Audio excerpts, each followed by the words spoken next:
One of the greatest joys of my life is to bike. Does anyone here bike for fun or to commute? Okay, that's actually a lot more. Good. So long as you don't bike on the sidewalk like someone I know.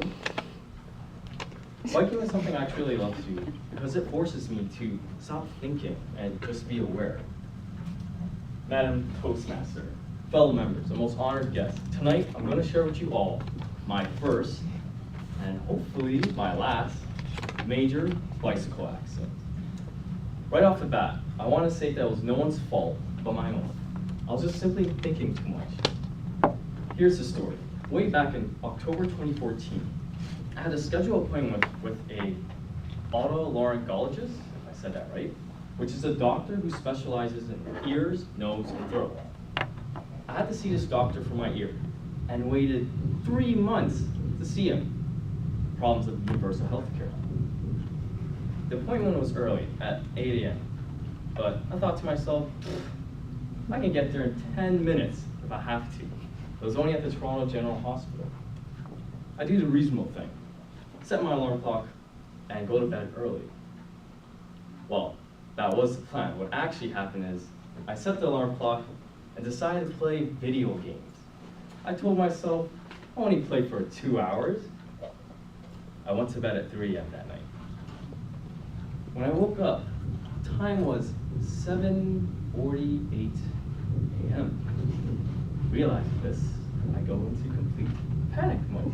I jump out of my bed, run to the washroom, got ready as fast as I could. I grabbed my bike, run down the stairs, and of course I almost tripped like an idiot. Once I'm outside, I look at the time, 7:53 a.m. The adrenaline starts to really kick in, but I try to calm myself, accepting the challenge. I'm biking fast along Sherbourne Street, heading south. Once I hit Carlton, I go west. Along Carlton, I'm biking as fast as I can. And after I pass Church Street, I see a taxi cab about 15 meters in front of me pull over to the curb. No big deal, plenty of space for me to avoid it. I do a quick check to my left, no cars.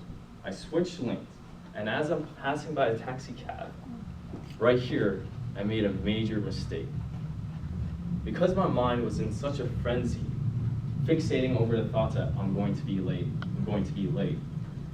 I lost that zenful state of mind I usually have while biking, and acted without being aware of what I was doing.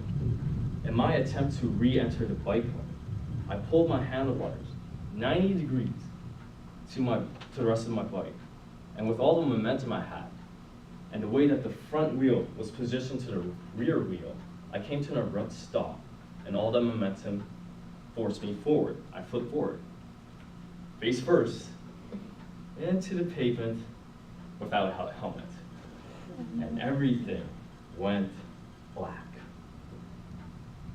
As I struggled to get up, the first thing that came to my head was, how's my bike? I inspect her. She's looking good, a few scratches. As I try to bend down and pick her up, I notice blood dripping. Uh-oh, this is bad. Thankfully, however, there's many good Samaritans in our city.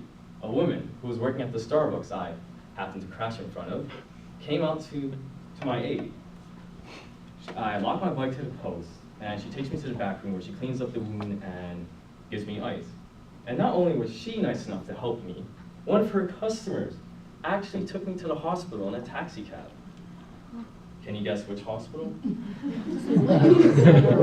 Toronto General Hospital. The same freaking place I was trying to get to in the beginning. That was not a good day.